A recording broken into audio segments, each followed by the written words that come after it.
Kuna msemo mmoja, it's more profound when you speak it in my mother tongue, but of course none of you will understand. Kuna msemo kule unatoka unasema kwamba muhimu bomukigba makinaga tongo ganagaya. How I wish I could render this in Kikuyu, but let me put it in Swahili, see whether you'll understand it. Mti mkubwa ukianguka, wana wa ndege ambao wanategemea ule mti bila shaka watayumba na watatapatapa.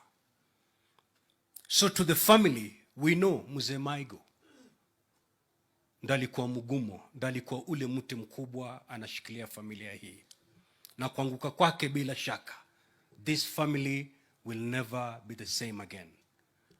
Senator Methu, Mama Janet, and the rest, we are here to pray for you. Tumekuja kuwafariji na kumwombea Mwenyezi Mungu kwamba wakati huu mgumu awapatie nguvu ili wingu hili la majonzi muweze kulibeba. And that's why we are here, to give you that shoulder to lean on at this very trying moment. Nikimalizia, sitaki kuzungumza mengi, lakini nilipokuwa nimekaa hapa, viongozi wote ambao wamekuja hapa, hususan viongozi wa Nyandarua, hakuna kiongozi aliyezungumza na akamaliza mazungumzo yake pasipo kutaja mradi na kumwomba rais kwamba afanye kitu katika hilo mradi. Na si viongozi wa Nyandarua peke yake. If you take the president anywhere in this country and you give even a citizen the microphone, the first thing they'll say is hospitali yetu, barabara yetu, maji yetu, shida zetu. But just like the leaders of Nyandarua, they will never go beyond telling the president, we need this money to fix this road. They will never help the president think how he's going to get the resources to build this road. Kuna barabara imetajwa hapa, kuna Midland hapa, kuna mambo mengi imetajwa. All those things need money. Na nisi pesa chache, ni pesa mingi.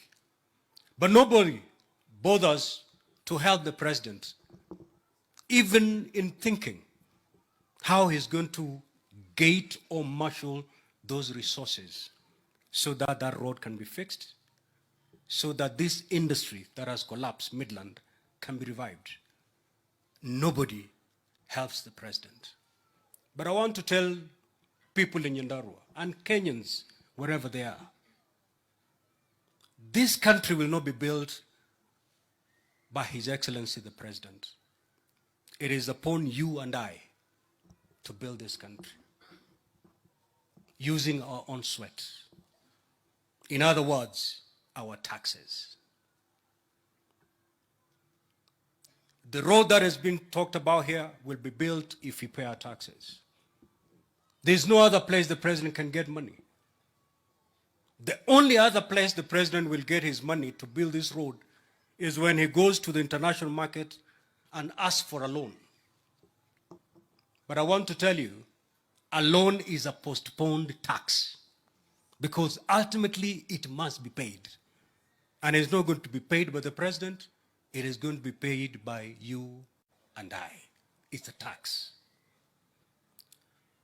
So ukiona Mkenya akijiita kiongozi anapinga mambo ya tax, mambo ya ushuru, muulize hii barabara itajengwa na nini? You know, the president doesn't have some sacks ambazo zimewekwa kwa gala pahali, ambao mnamwambia leo rais tunataka barabara hii, he runs to Nairobi, afungue, achukue gunia moja lete Nyandarua. No. The money that will fix that road is the money that you and I pay every month in form of taxes. So we pay our taxes, we fix our roads. We pay our taxes, we fix our hospitals. Kwa hivyo Wakenya wenzangu, msidanganywe na mtu awambie kwamba serikali ya Mheshimiwa William Ruto imeleta mambo ya kutoza ushuru mwingi. Instead, ask the president, where are you taking our taxes? And he has the answers. The plan has been elaborately given to us by my brother Kimani Ichung'wah, where this money is going. Ukiona mtu anakuambia uchukue sufuria weke kwa kichwa ili usilipe ushuru, that is not a leader. And I want to thank the president for the bold decisions he's made. You know, where I stand as the Speaker of the Senate, I'm not here to defend the executive, but I'm here to speak the truth. Na nataka kumpongeza rais for the bold decisions he made. You know, in this country we have leaders and we have politicians. A leader will take his people where they're supposed to go. A politician will take his people where they want to go. Because all they want ni kura. Watu wako wakisema tukachome hii nyumba kwa sababu hutaki kuwakosea, utasema twendeni. But a leader will tell them no, we cannot do that. Even if that decision will be unpopular with your people, but that is the right decision. And these are the decisions that our president made. Tough, unpopular, but yet the right decisions. In fact, sometimes I used to wonder, is our president going to defend his presidency in 2027? Because he had a very easy thing to do, to play politics for the first 5 years. Play to the gallery. Hakuna haja kuleta tax nyingine, manake ukiweka tax, watu watapiga mayowe, that's unpopular. Angeacha. He could have gone to the international market, borrowed and borrowed and borrowed, just like his predecessor. But he knew that was not the right thing. Though it was the most popular decision, it was not the right decision for this country. Because when he took over the reins of this country, we were in a hole. And the first thing you do when you find yourself in a hole is to stop digging. Borrowing more would mean continue digging. He decided, I'm stopping this hole because this country is already in a deep hole. And he made the bold decisions to take us back to the ground. Those decisions are extremely unpopular. But because of those decisions today, nafikiri viongozi wamezungumza hapa akasema kwamba sasa uchumi umeanza kudhibitiwa vilivyo. Why? Because of those decisions. The president could have decided to continue with the subsidy programs. Unaenda petrol station, unapata mafuta iko chini, but get to know those subsidy programs, the kind of monies that they're consuming, you borrow to subsidize services. When these loans mature, ndo utajua cha mtema kuni. Just ask our neighbors here, Ethiopia. You will get to know that the decision that the president made was the right decision for this country. Today, this country is celebrated by international lenders because it's keeping its financial obligations. Why? Because of those tough decisions the president made. Kwa hivyo, Mheshimiwa Kimani Ichung'wah, ukisikia jamaa wanataka kurudi kwa maandamano, just let them be. It should never be our business. Because in this country, there are some people, even if you pipe milk to their kitchens, they will still fight the president. Hata wafanye nini? Kule pwani tunaita mahasidi, na hasidi hana sababu. They'll just fight. In fact, every Sunday wakienda kanisani, their prayer point number 1 is, may William Ruto fail. Not knowing that the failure of the president is a failure of the country, is the failure of the citizens, is the suffering of all of us. So, ukiona mevaa masufuria, that should not in any way derail us from the plan. And I love the consistency that our president has in implementing the plan. You know, Your Excellency, there's a technique I read about in leadership. It is called the Stockdale paradox. I don't know whether, Excellency, you've read about it, but if you haven't, you're implementing it without even having read it. It is a technique that combines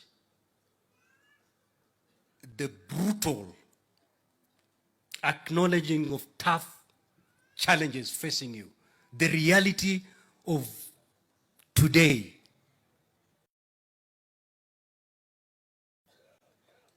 and then combining that with the wit of believing that because of the programs I'm putting across, we will one day break even.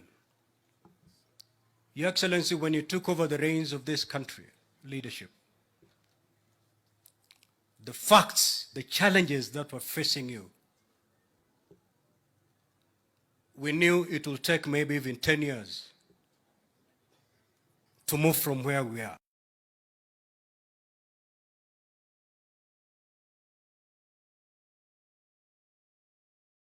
But under 1 year, we have started seeing the positive changes because of the programs that we've brought about in this country. The only thing we can do, wananchi wenzangu, is to pray for our president. You know, I was told whenever we go for prayers with the president, kanisa wanasema kwamba tulimuombea rais, akawa rais. That's a good thing. Lakini kule pwani tunasema kwamba kupanda mchongoma si ngoma. Ngoma ni kushuka mchongoma. Praying for the president to be president si huja. Huja ni kumwombea ili afanikiwe katika urais wake. If we prayed for him to be the president, we need to even double our efforts so that he succeeds. I am shocked today that I can see bishops, pastors who prayed for William Ruto to be the president are the first people to give up.